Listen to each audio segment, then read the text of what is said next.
Hello and welcome to the two-man power trip of wrestling, the latest podcast. I am your host, JP John Paz. With me today, very special guest, of course, the former WCW and WWF head writer, of course, former WCW World Heavyweight Champion, Vince Russo. Vince, what's going on? How you doing? What is going on, John? How's everything going, bro? Good. That's not a Dodger shirt. You can't be wearing Dodger stuff. Yeah, I get bro, I buy I get all my clothing at the thrift store. And Yep. anytime I find anything sports related, I buy it. It don't matter. Oh, even though Giants and Dodgers. Okay. All right. Yeah, yeah, yeah. Nice. Now, the topic at hand today, we're talking about the King of Hearts, Owen Hart. Just was curious when you first met Owen. Basically, was it during your magazine days? I would guess it was during the magazine Oh days. yeah, bro. Definitely around my magazine days. It was probably God, bro, it was probably close around WrestleMania 10 because I remember being at Madison Square Garden. That was kind of like my very first WrestleMania, at the event. And I remember the match with him and Brett, and I really, really enjoyed the hell out of it. And I remember going to him up in the locker room after the match and really, really putting him over for the match. And he was very, very, very gracious. That actually may have been the first time I had a conversation with him, maybe. Well, WrestleMania 10, I was at WrestleMania 10. Yeah. Great show. Yeah. Great show. Yeah. That's the opening match, Brett and Owen. Yeah. Great match. One of the best matches. It's funny, I just talked to Brett about it. He was saying they had better matches afterwards on the house shows and stuff. But I was like, wow, that match is amazing. How could you get better than that? Yeah. Great match. No, it was a phenomenal match, bro. Really good match. When you look at Owen and even before that, because obviously you were a fan or you followed WWF, you knew. Did you ever think that he was going to be like a heel? Did you ever think that he could pull that off and be the little brother and be the because he's the Rocket at first. He's doing the high energy. He's doing the new foundation with those colored pants, and he's kind of doing like a corny generic mid card to low card gimmick. Did you ever think that he was going to rise Yeah, above that? bro, it's funny, man, because I think Owen had the face that could have went either way. He looked like just physically, he looked like he could have been a baby face or a heel. So yeah, man, he just had those facials when he snarled up his nose like he always did. I think he had the facials that he could go either way. When you first see him, right, and you're doing that, are you doing stuff for the magazine and Yeah. interviewing him, or is this just for like you're just hanging out? No, magazine. Definitely. I'm covering WrestleMania 10 for the magazine. Oh, okay.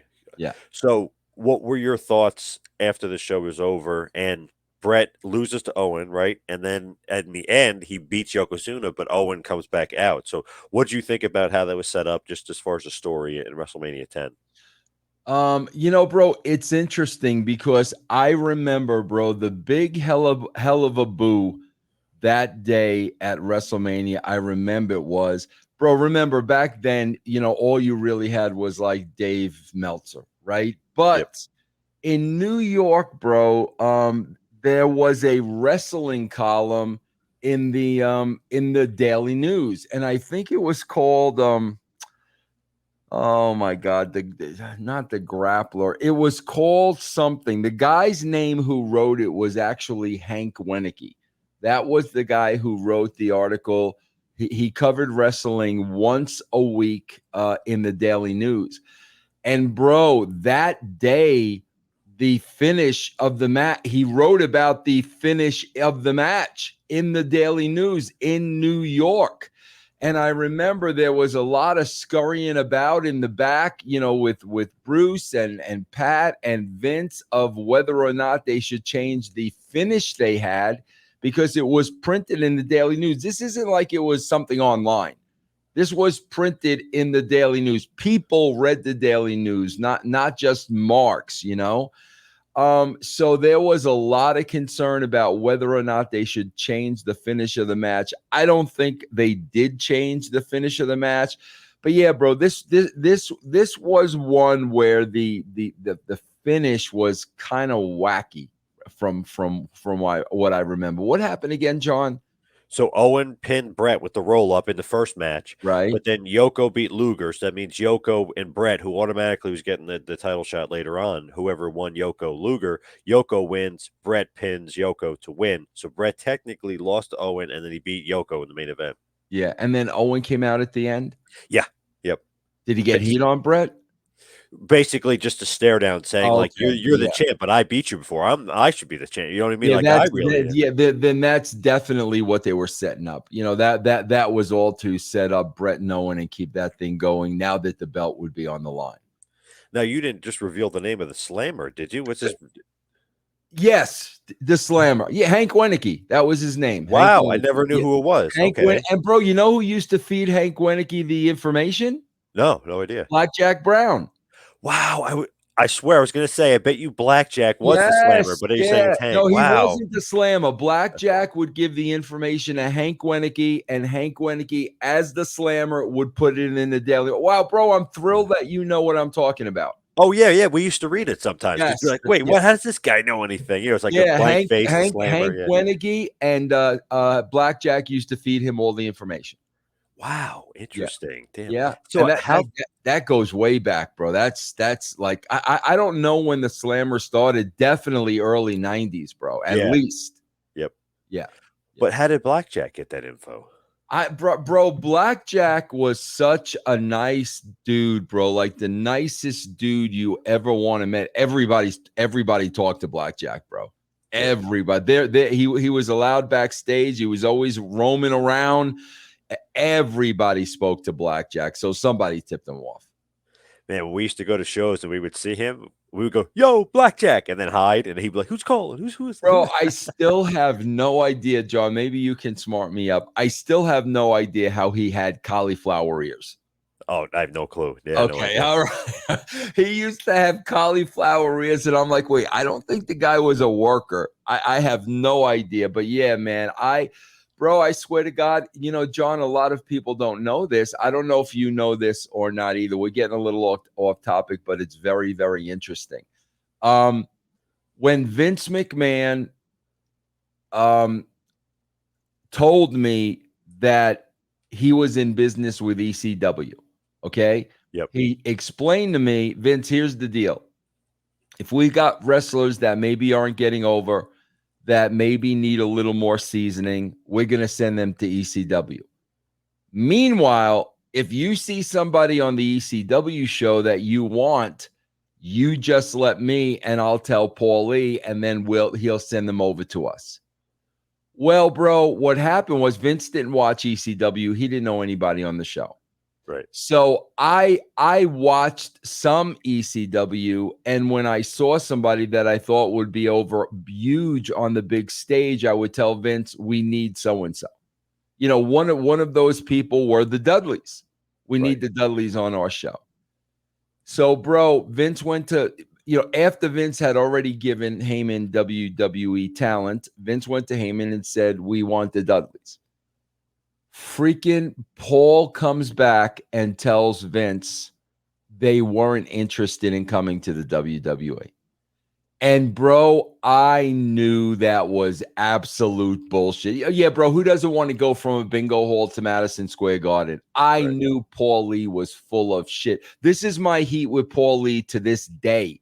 To this day, bro, because he was blocking those guys from making a hell of a lot more money at the WWE. So I said to Vince, that's absolute bullshit. Bro, Blackjack Brown called me because Bubba called him and said, no, we want to come. So Blackjack Brown, Bubba called Blackjack. Blackjack called me and smartened me up. He said, no, bro, they want to come to the WWE. So once I got the phone call from Blackjack, I set up the meeting with Vince and Bubba and Devon for the very, very first time, which I was a part of. But that's where my heat with Paul Lee is, bro, because every time it was time for him to send somebody over, he would say they weren't interested. And he wasn't, I wasn't pissed off because he was saying they weren't interested. He was costing them money. Yeah. He was costing these guys an opportunity to make a hell of a lot more money to keep them at ECW, and that's where my heat with Paul Lee originated. Now, Blackjack, obviously, I mean, that's a huge thing. He's getting the Dudleys kind of in the door. Were you, I mean, you knew them from Johnny Rods, right? No, I just knew them from TV. I knew them Oh, from oh, TV. okay. And bro, the next guy was Taz. Taz was the next guy that called me personally. Once they started bypassing Paul and calling me, that's when they started coming in the WWE. So, did you watch a lot of ECW? I thought you didn't watch a lot of ECW. Bro, honestly, I didn't watch a lot. But when I would watch and somebody would catch my eye, that's when I would tell Vince. Okay.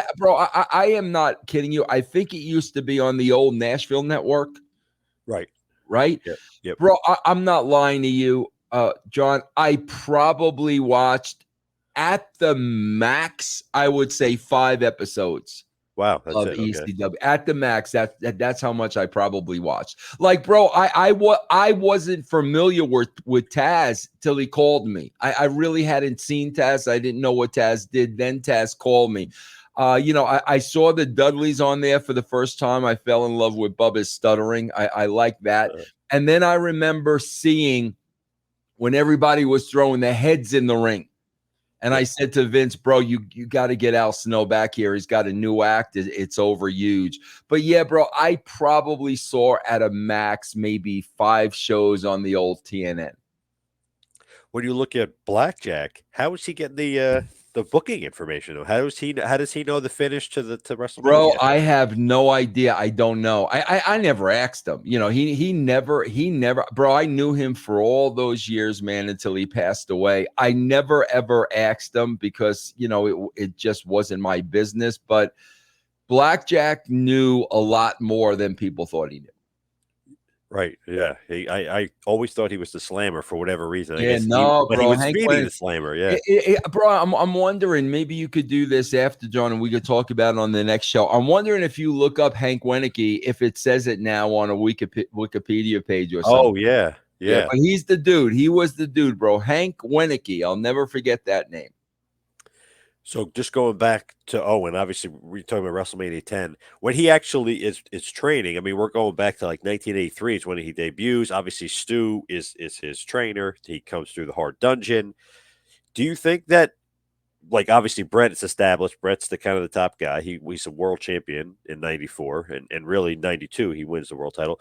But did you think in your head, like creatively, like, oh, this is great, sibling rivalries, brother versus brother? Because sometimes brother versus brother isn't good in wrestling. Sometimes there's no interest there.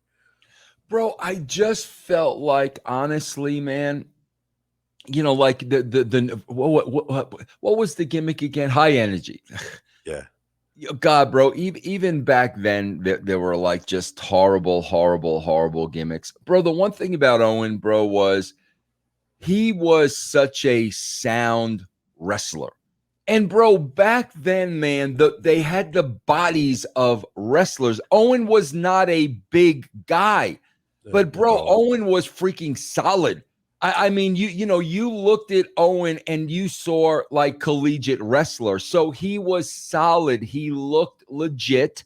And yeah, man, the fact that he was Brett's brother, that opens up the possibilities of what you could do with him. But I'll be honest with you, John, and I'm not just saying this.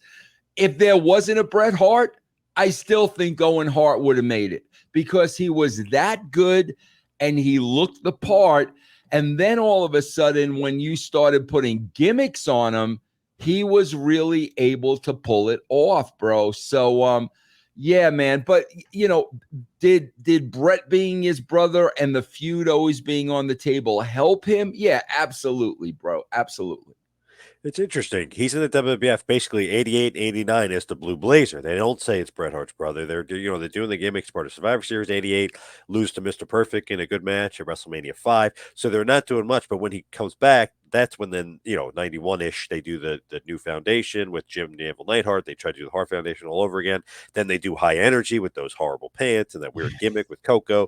It's like almost had to like find himself. You know what I mean? Like the Yeah. creative kind of betrayed him a little bit at the start. Yeah, absolutely. And I don't know, bro. Like, I don't know. The Owen I know, I don't know how you team that guy with Coco B wearing his bird. Like, I don't even like, to Yeah. me, that is such a freaking mismatch. But bro, I always say this, man, and I used to tell wrestlers this all the time, whether they felt they were being held down or weren't getting the push. Bro, whether it's for this company or another company, the cream is always going to rise to the top.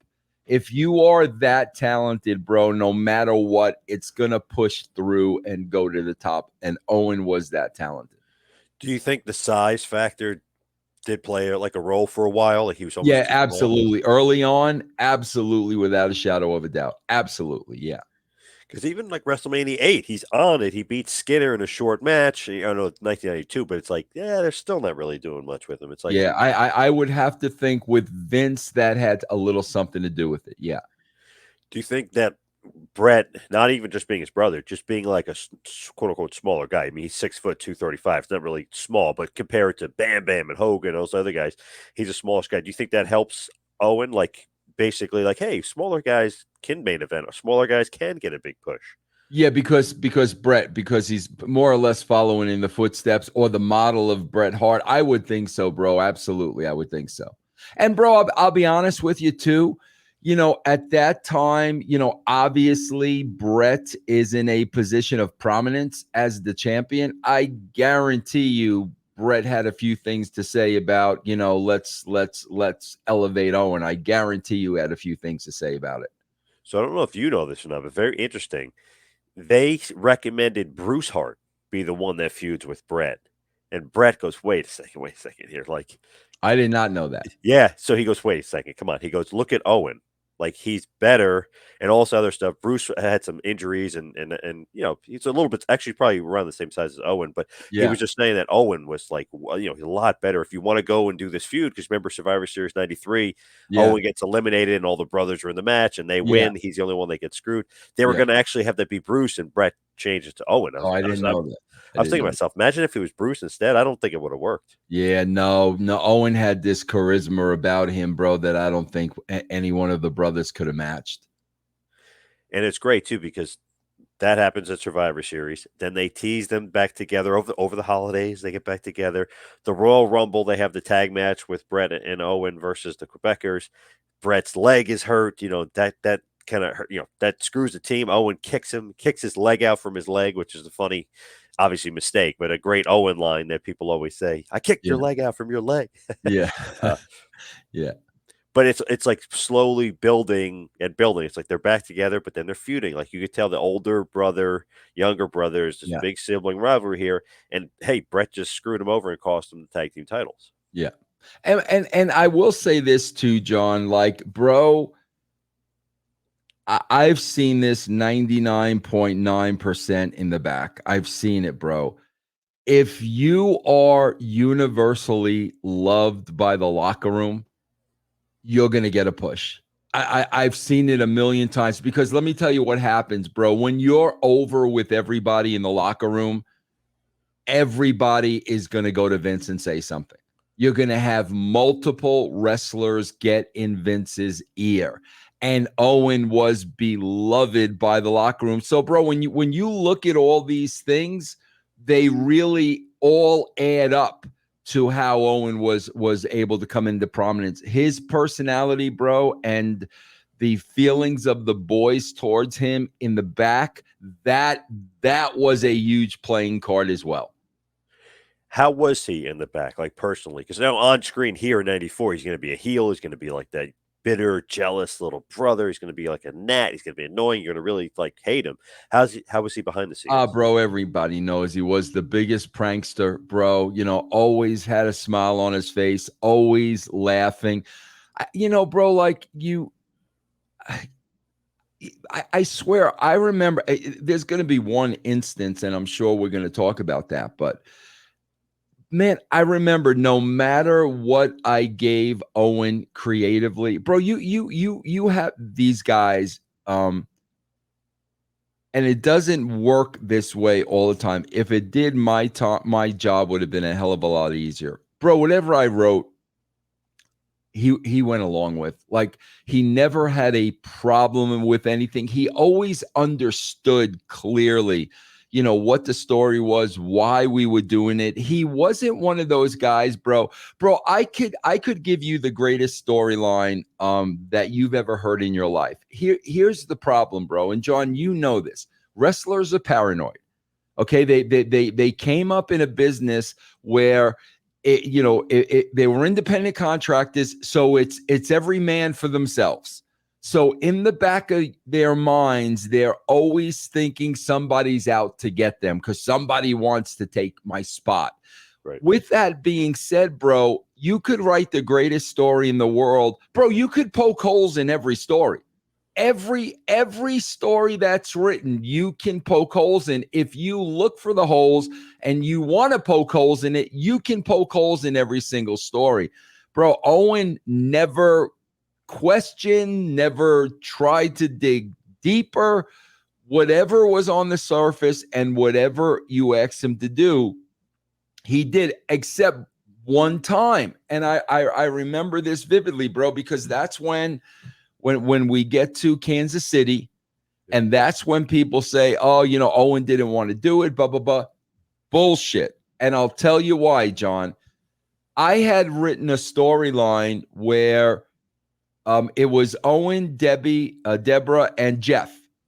And the storyline was Owen starts getting a crush on Deborah.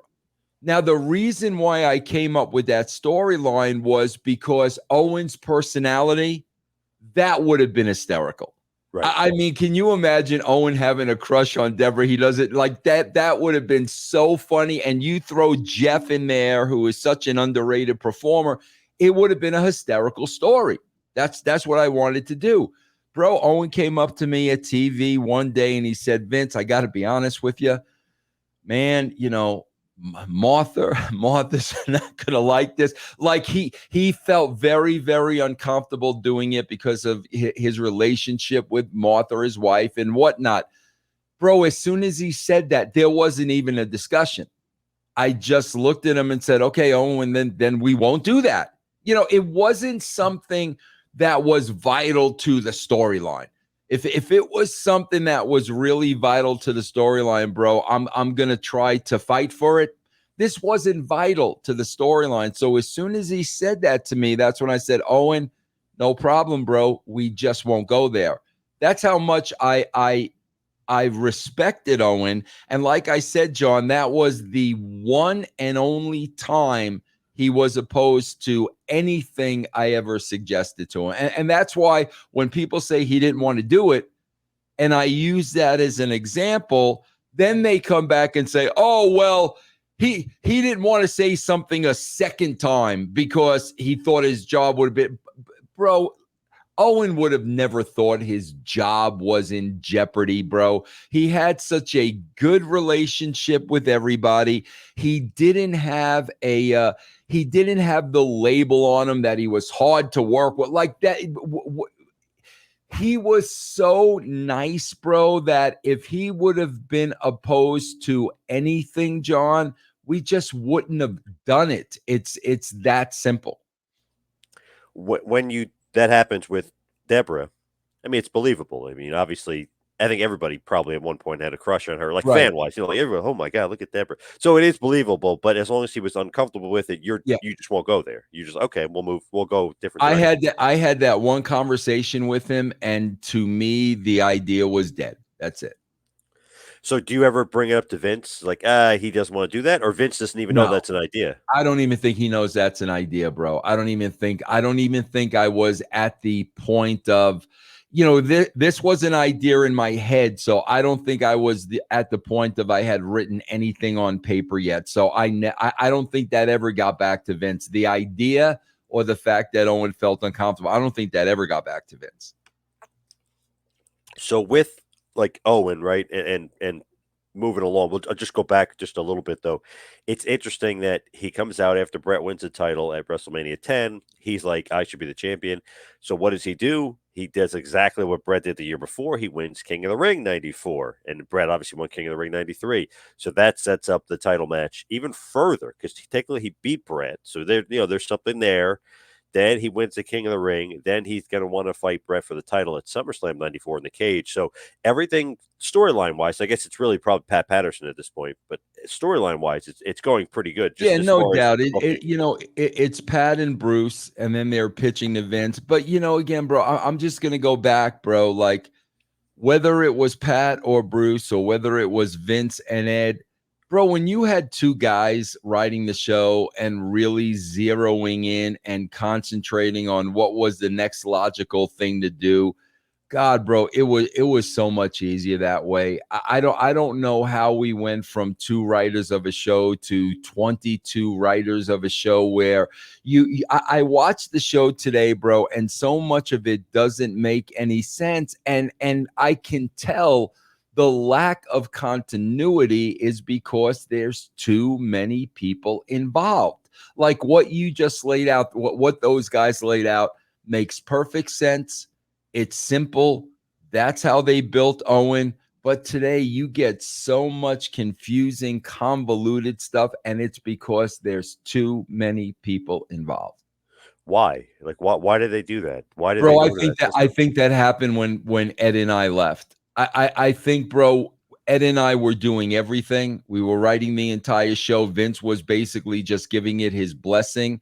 We had so much power as the writers, and then we kind of blindsided Vince by leaving. And I think at that point, Vince said, never again am I going to be put into a situation where there are two writers writing my show and they leave and I'm fucked. Because it was right after that, bro. Like I said, I left in 1999, like September of 99. When I almost went back in 2002, bro, there were 20 writers in the room. And I was like, how the hell did you go from me and Ed to this? So it happened quickly after Ed and I left. So here in '94, they have the SummerSlam '94 cage match. It's an unbelievable match. Brad ends up winning. Would you ever think that Owen should have been or could have been world champion, even at this point, maybe his hottest run as a heel as world champ, or no? I don't think so, bro. I think there was at that level, and bro, keep in mind too. Like at that point, bro, there weren't 80,000 titles. At that point, bro, I just don't think, and maybe again, bro, maybe a lot of this had to do with Bret being the champion beforehand. At that point, man, I just never looked at him in that light. And Owen didn't need to be the champion, bro. He was always going to be a vital player on the roster, but for some reason, bro, he was just never looked at in that light. So smart decision here. SummerSlam '94. Brett goes over. He retains the title. That's good booking. Oh yeah, absolutely. Yeah. Yeah. Survivor Series '94 comes around. Owen ends up costing Brett the title because of his mom and Bob Backlund and throwing in the white towel, if you will. So Owen ends up costing Brett the title to Backlund. So they're still continuing to feud. He kind of again, when Diesel's champion at Royal Rumble, kind of cost Brett again for the title. So it's one of those things where they're going to have an ending of the feud. I think it was Action Zone, and Brett ends up beating him, and they had a few other matches. But it's one of the things where Owen is like a thorn in his Yeah. side. Is that like the Yeah. perfect gimmick for him, like at that point as a heel? He's not going away, bro. He's relentless and he's not going away, and that fits perfectly for Owen.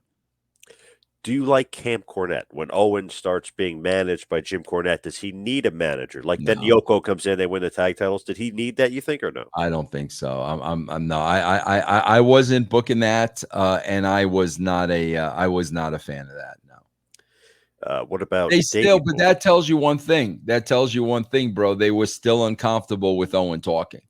They were still Why? uncomfortable.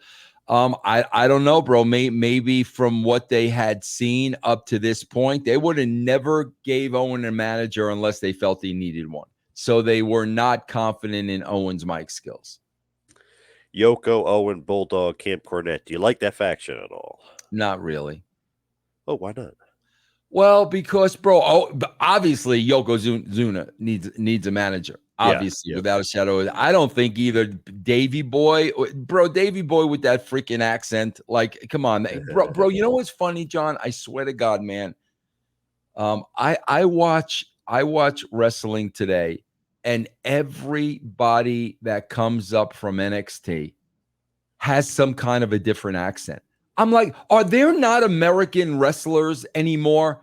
Everybody has a different accent. And the reason why I bring that up, bro, was when you look back at the era that I'm talking about, there was one person with a British accent.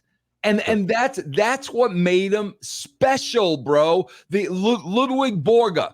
There was one person with an accent. That's what made. Now you got two Becky Lynches. You got three people from the UK. You got three people from Scotland.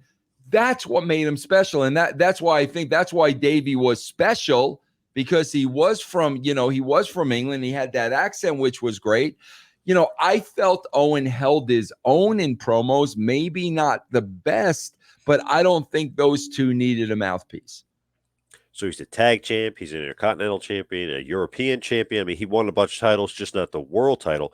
When did you start as head booker? Late 97, right? So basically, you were part of the Hart Well, Foundation bro, coming back together? probably more late 96-ish is when I start getting involved. Whenever Bill Watts was there, Okay. that's when I start getting involved. And then, it started being more and more and more and more and more my involvement. So I probably started with the booking sometime in 96. But I remember, I could tell you exactly when it was. It was actually, I think, this month, because it was after that. OJ's acquittal. At OJ's acquittal, I was at Pat Patterson's house with Bruce and Bill Watts. We watched OJ's acquittal on TV. Wow. So whenever that is, that's kind of when I first was involved with the creative. So do you produce him, agent him as far as Owen? Like, do you do his verbiage for his Oh yeah, promos? no, that I'm doing. I was doing all that, bro, before I was involved in creative. I was doing all of that through Vince, bro. I started, bro, writing all the promos for the house shows. I wrote every promo for the house show. Every promo had to be different, whether they were coming to the Nassau Coliseum or the Meadowlands or the Garden. I wrote all those things and I produced those things. And then from there, bro, I started working on particular characters. Then working on the characters kind of bled over into, now I'm working on these stories that are various characters. I was doing all of that, bro, before Bill Watts brought me into the creative circle. So as far as Owen and the Hart Foundation, when I know I obviously Owen the Bulldog tag champs, and they had a little mini feud there for the European title, and all that is great. But as far as writing for him, were you the one that put the Hart Foundation back together when it's Pillman, Owen, Brett, Bulldog, and the Anvil? Like who's the one creatively that puts that Yeah, group bro. back together? That at that point, that's probably still, I don't know if it was Patterson or Cornette, but it was Bruce and one of those two. It feels like the Canadian. Remember the Canadian Stampede? That Yeah, awesome pay-per-view. The yeah. crowd is nuts. I mean, they all get big pops. It does seem like that show is kind of centered around Owen because he gets the win at the end and he pinned Steve Austin, who was one of your hottest guys at that point. Was that the idea of that pay-per-view to kind of get Owen over? It could have been, bro, because like I said, man, when they really like somebody, bro, you know who it is right now, bro, and like I understand it because it's wrong. You know who's in that Sami Zayn? Sami Zayn is in that Owen spot right now. Sami Zayn. Sami Zayn is the Intercontinental Champion because he's beloved backstage. That's why he's the Intercontinental Champion. I would say I don't know how much they love Sammy, but I can tell you this: everybody loved Brett. To me, everybody loved Owen. To me, the only difference is, like I said to you earlier, John, when I see Owen, I see a legitimate wrestler. Okay, and then you got the history of Brett, Stu, the Dungeon, all that. He's legit. So even if everybody loves him in the back, and he's getting a push, you know this guy is legit. That's the problem I have with somebody like Sami Zayn, and it's the same thing. He's in favor with the right people in the back, but as a casual fan, when I watch the show, my first impression is, bro, this guy can't beat anybody. Like I don't believe he could beat anybody. Owen was legit, so it worked. So SummerSlam, SummerSlam '97 in New Jersey, Austin beats Owen Hart for the Intercontinental title, but obviously the botched pile driver almost, severely could have done some real damage there, breaks Austin's neck. What was the thought process to you guys backstage? I mean, did you know all this was going on? Did you know that he injured him? Because obviously the pin Oh is yeah, yeah. he has to like fake do the pin because he can't lose the kiss my ass match and he's supposed to Yeah, win the we Intercontinental we title. we we knew rather quickly, bro. And now that's the problem. This is a huge issue because you got Austin, who's hot as can be, and then you've got a very beloved Owen Hart, and Austin won't work with him again. So like now you've really now you've got a problem and an issue on your hand because it's one way or the other, bro. And this kind of leads to Blue Blazer, Deborah, and all that stuff. Because if Owen can't work with Steve, then where's he going to go? I mean, that's what everybody's working towards. Once that card is pulled away, it's like now you got to go in a totally different direction. And then afterwards, he's doing the Owen 316. I just broke your neck thing. And I guess Austin really didn't like that, right? I mean, he No, wasn't a fan of that. no, absolutely not. Bro, I swear to God, that's why Owen would never work with freaking Jeff, Double J. And those would have been great matches because of the Austin 316 stuff. Because in Austin's mind, bro, think about this. And again, John, this is where I say paranoia sets in. On Austin's mind, he really felt, now you're screwing with my t-shirt sales. Right. Now you're costing me money. That's how Owen looked at it. I mean, Jeff said one thing about 316.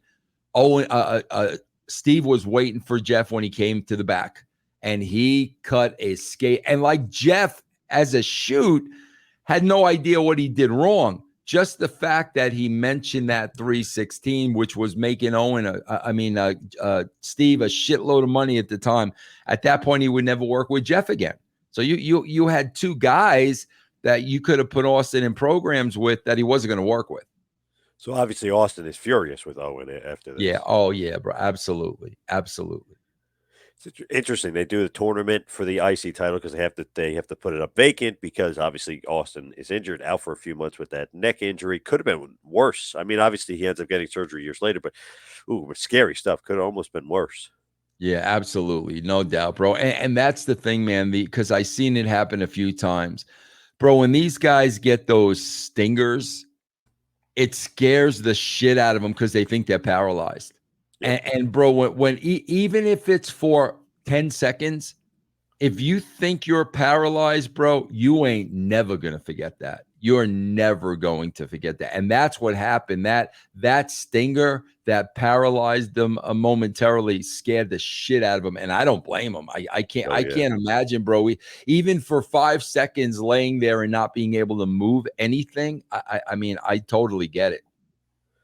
Crazy. And even like crazier, like going forward, like Brian, like the Hart Foundation is probably the biggest heels, right? I mean, they're Brett's getting so much heat, and you get to November, the Montreal Screwjob.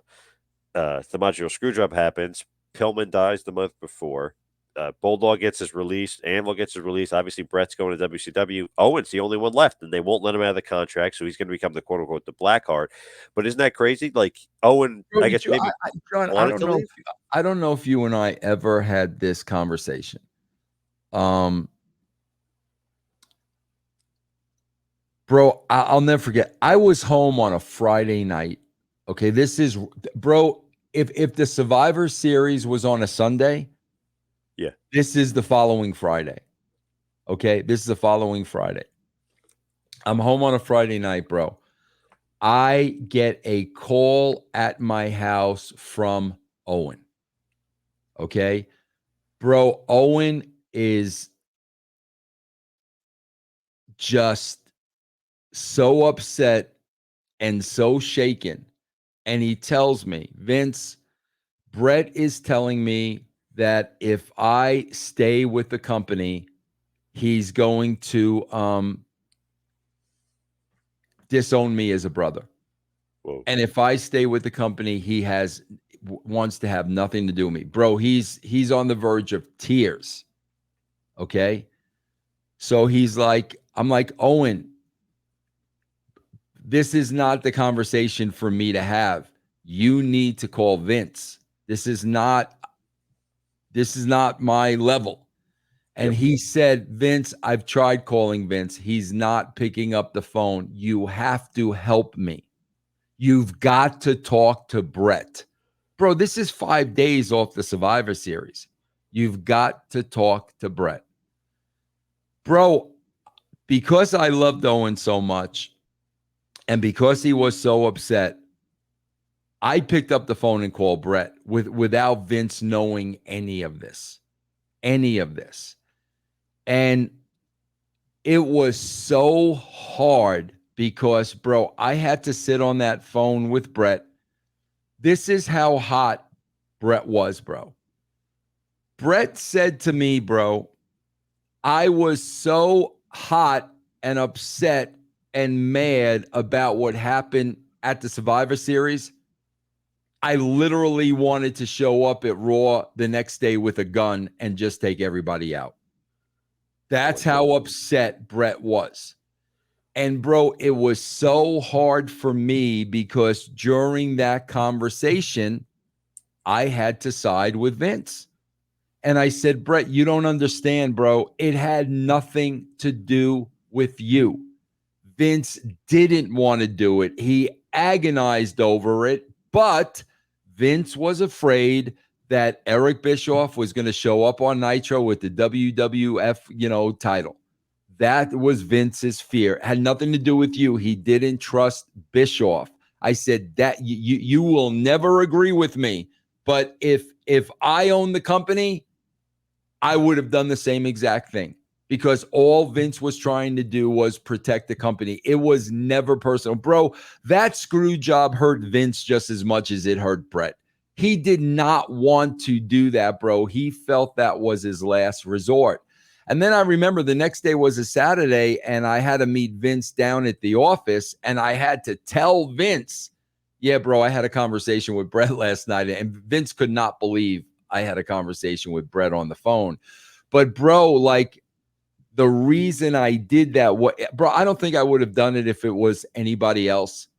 But Owen was so upset, pleading with me, you need to talk to Brett. And that's why I had that conversation I probably should have never had. And I guarantee you, John, I know, you're tight with Brett and you talk with Brett a lot. That conversation probably had a lot to do with me not being one of Brett's favorite people. But at Right. the end of the day, John, I just told him the truth. I said, this was all about business, man. This was all about what Vince thought Eric Bischoff was capable of doing, that he was trying to he was trying to not let happen. And it was a very tough conversation, bro, but I was honest with him. What did you think about the Blackheart after that? Because he's going after Michaels, who screwed his brother. He's doing that gimmick, but he really ends up feuding with Triple H, not really Michaels for the title. What did you think about the Blackheart? Was it not like a main event level like Nah, bro, character for him? I gotta tell you, man, coming off of all that like Blue Blazer stuff and everything, John, even when I go back and I watch the Attitude Era, and I've watched all that, and I think Owen did a very, very, very good job. Bro, he was not believable as a serious heel. He was believable as a wrestling heel, but as a serious heel, for whatever reason, bro, even when I watch it back and he would hit the ring out of the crowd, and I just wasn't buying it. I just don't think Owen was best suited for that. Now, you want to put him in the caution black and yellow and I'm not a nugget and all that stuff. Yeah. Now he's a wrestling heel. Now it's hysterical. But as a shoot baby face, bro, like it didn't feel right. I am not a nugget because Right. eventually he does join, which is interesting. He joins the all black group, the Nation of Domination with Mark Henry and The Rock and D'Lo Brown. Do you like him in the Nation though? Do you think that's funnier? I'm not Yeah, a nugget and all that stuff. yeah, I don't really, bro. I swear to God, they had a tendency where when they didn't know what to do with somebody, they put him in the Nation. That's how Rock got put in the Nation. Rocky Maivia was not getting over.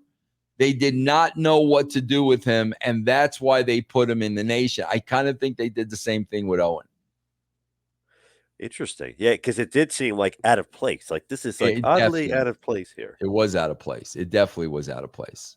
I did like his 98 feud with Ken Shamrock though. I did like that Oh, feud in that was well, bro, because the they dungeon did and the that, Lions Den. and that stuff looked real as hell, bro. I just finished watching the match. What was the Lions Den? Lions Den. Yep. That stuff looked shoot real. That's why it was so good. Owen could do right. I mean, he could do that. He could do the real stuff because he's like a legit shooter, but he could Yes, do the jokey stuff. I'm not a yes, nugget and yeah. that, but just maybe not like you said, maybe not that serious black Yes, heart it kind of just gimmick. didn't feel right, bro. It just didn't feel right. Did you like his team with Jeff Jarrett? Like they seem to be paired together Yeah, pretty well. because him and Jeff were very, very, very close. They really had a bond and a friendship. That worked for me. Obviously, they are former tag team champions as well together. Did you put them together, or did they put themselves together? Like, how did they get paired together? Oh man, that's a good question, bro. Jeff may have suggested it, John, but I really, really don't remember. I really don't remember. Did you like that storyline? And I guess it's he accidentally injured Severn, so it's almost like the same spot. And then Owen gets upset and he has to leave. And he did you is that your creative or like whose idea is that with the Bro, Severn thing? Because you're playing off the Austin I injury. swear to God, I just watched that last week. Oh, okay. I didn't know if it was a work or a shoot. What was it? I don't know. It's so funny. I always thought it was a work. Dan Severn just did an interview recently. He said, "Oh, it was real or something." So I don't. Maybe he's working again. I don't know. Bro, I don't remember, John. See, to me, I thought it was a work because it was following storylines. Yeah, and then he became Blue Blazer. Yeah, but then as I'm watching it, bro, the way Severn is selling it, I'm like, bro, he's not that good. Like, Right. I think he's real. I swear to God, bro, I just finished watching it. I don't know if that was a shoot or a work. Wow. So it wasn't necessarily you didn't write that for the storyline then. I don't remember, bro. I didn't remember that till I saw it. So I honestly, bro, don't remember if we wrote that or if that really happened. Because the way the both of them sold it, it looked like it really happened. It's just I thought it was a work. I mean, I had no idea, but because then he becomes Blue Blazer, Right. and then he hates the Attitude Era, which is hilarious. Like he's Yeah. like this self righteous, whatever, Right. bad guy, but he hates the Attitude. I thought that went hand in hand. Like, oh, he doesn't want to be Owen anymore. John, maybe it was, but I swear to God, this was so believable to me that I'm like, I don't remember this. Did he really get messed up? I didn't remember.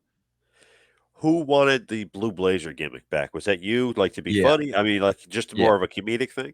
That's it. Absolutely, 100%. And again, not something Owen was proposed to at all, bro. Never said I don't like the idea. Because I know Brett will give the interviews that Owen was a serious wrestler and the Blue Blazer was a joke and this and that, bro. All I could tell you is from a personal level, my point of view. Owen never once said that. Owen never once said, Vince, do we really have to do that? I'm a sit like he, as soon as it was laid out to him, he 100% went along with it.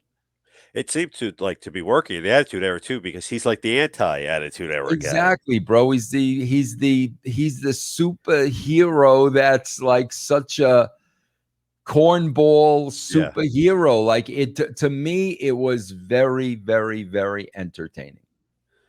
Obviously, him and Jeff are tag team champions. They end up losing it to Kane and X Pac, but of course, we got to talk about the death of Owen Hart, Over the Edge, 1999. Whose idea is to do the? Because I know obviously Sting has done it forever. He comes from the rafters. Whose idea is the rafter stuff with Owen? John, I've told this story 1,000 times. That's why John, I truly believe the day we are born, the day we are scheduled to go off to a better place is already written.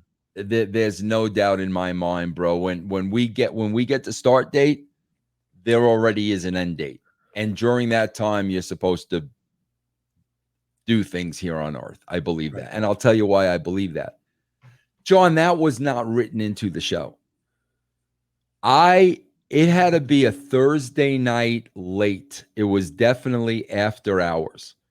I'm in my office by myself. I am dotting the I's and crossing the T's on that script. Okay. Bro, Owen is not being dropped from the rafters. He's not. It's not written in the show. As I am sitting at the desk, my desk, I get a call from Steve Taylor. Steve Taylor is a guy that was at the WWE forever. He went on to work at Madison Square Garden, but he was like the building operations guy, Steve Taylor. Okay. Steve calls me. Bro, I literally got the show right in front of me. He calls me as I'm finishing, just polishing the show. Vince, I just got a call from the people that repel Sting. They want to come to the pay-per-view to show us what they can do for us. Is there any spot in the pay-per-view where we can use their services? When Steve says that, bro, I look up and down the script and I see the blue blazer. And I'm like, well, Steve, Owen's the blue blazer. Bro, that would really be a fantastic entrance for Owen. That would really be cool for Owen if they want to do something with Owen. We can do that. That's when it got put in the show, bro. It was never in the original script. Now, I also want to clarify something about Owen didn't want to do it. He was afraid. He was afraid to say something, this and that. Bro, that day, I am at the coffee urns getting a cup of coffee. Okay. Owen comes over. Bro, he's in a brown jumpsuit because they had already rehearsed it. He just finished with the rehearsal. And I said, Owen, how did the rehearsal go? Vince, no problem whatsoever. He said, the only thing I ask of you is, can you flip the entrances? Because the way it was written, bro, Godfather was first and Owen was second. And Owen said, bro, if they repel me and I'm hanging there and Godfather is already in the ring, Godfather's going to have to beat my ass like a piñata. Because he said, can you just reverse the entrances? I said, Owen, no problem, done. That was the conversation, bro. They had already rehearsed it. Rehearsals were fine. He didn't have an issue with it. He just asked me about flipping those entrances. That was it, bro. That was the conversation. Crazy, and obviously leads to a terrible tragedy. Obviously, a huge lawsuit. I mean, everything was just maybe the worst thing ever in the history of the business, as far as Yeah. I'm concerned. Just I don't horrific. think I don't think maybe, bro. I don't know of anything that comes close. Yeah, yeah, yep, yeah. Just absolutely horrible. Yeah. Um, and I know you've covered that a million times, but just as far as Owen, right, and then and there, let's say that never happened, right? what would you have done with him? Because there was always people like say he was supposed to be Intercontinental Champion. Like, what would you have done with him, or what did you have in mind for him had that never have happened? Let's say he's IC champ or whatever. What did you have You know, anything booked John, for him in the future? John, the thing with me is, bro, and this is why I think the Attitude Era was so successful. John, I wrote pay-per-view to pay-per-view. I let the fans and the people dictate the direction. I really did, bro. I really had a pulse of who was getting over and who wasn't getting over, and just continue with the hot hand. So, like, bro, like I just started, helping my friend with his little indie promotion here. I do the same thing, bro. I know what the pay-per-view is next month, and then I work backwards. So I was never looking 3 months, 6 months, 12 years ahead. Eric Bischoff always likes to use against me. Oh yeah, when I'm in creative meetings with Vince, and he would come up with an idea, and then I would ask Vince where it would go. He would give me the deer in the headlights look. John, let me ask you a simple question. Do you know what your day looks like tomorrow? You have No, any idea? You have any idea what's going to happen in your life tomorrow? it's unpredictable. Can't say for That's the sure. way I write the show. I'm not, bro. I'm not going to waste my time writing a 3 month, 6 month, 9 month, 12 month arc when you are in a business where people get hurt every single week, bro. You're in a business where contract negotiations break down. So much can happen. This is not real television. There are athletes involved. And bro, I'm not going to sit there and book 3, 6, 9, 12 months out when somebody gets hurt. Now they're off TV. Now this affects 3 other people. And now you're totally, no, bro, I'd rather concentrate on in the here, in the now, who's on the show this week, make this the best show possible, make next week's show better than this show. So I never thought long range like that. And just a quick random question here. Was there ever supposed to be a Max Mini version of the Blue Blazer called Mini Blazer? That's like a rumor out there. Hugo I Savinovich has said it. They were I going to drink milk together also. Is that true or that's made Now, up? if somebody was discussing that, it was outside of my circles. And I don't know why, like they would did you want it drinking milk or something? Like there was like a whole story behind Bro, it. I've Funny. never, that's the first time I'm hearing this. Wow, I kind of figured that. Yeah, it's just Yeah. funny the way that Yeah. goes. Bro, but again, somebody like Bruce could have had a conversation like that. Somebody else could have had that conversation. That was never spoken about on that creative level. All right, let's wrap this bad boy up and head towards the plugs. You follow me on Twitter and Instagram at Two Man Power Trip. We'll be talking a little bit more about Owen when we record the next time as well. So not no, almost a little bit more about Owen. Not crazy much, but just a few more when we get into the next show and the next pay per view. But where can everybody find and follow you? Yeah, I just want to plug this week, guys, because if you're really interested in the writing process and how it works, I've never done this before, but I'm working for a little indie promotion here called Rocky Mountain Pro. This is like the third time I'm working with them, where I'm writing the shows, I'm producing the shows, and what I'm doing, bro, is the show is on YouTube every Tuesday. There's a new episode on YouTube. On my Twitch channel, I am doing a watch along, bro. Not that I'm watching a wrestling show along. I'm telling you why I'm doing the things I do. You see the process. You see how I write a show. You see how I string things together. You can become a part of that, bro, and watch the watch along. Just go to twitch.tv/Vince Russo Live. And every Tuesday, 9 o'clock Eastern, you will see the writing process and how I do the things that I do. All right. Thank you, Vince. Thank you, everybody out there for listening. We'll see you right back here next time. Have a good one, folks.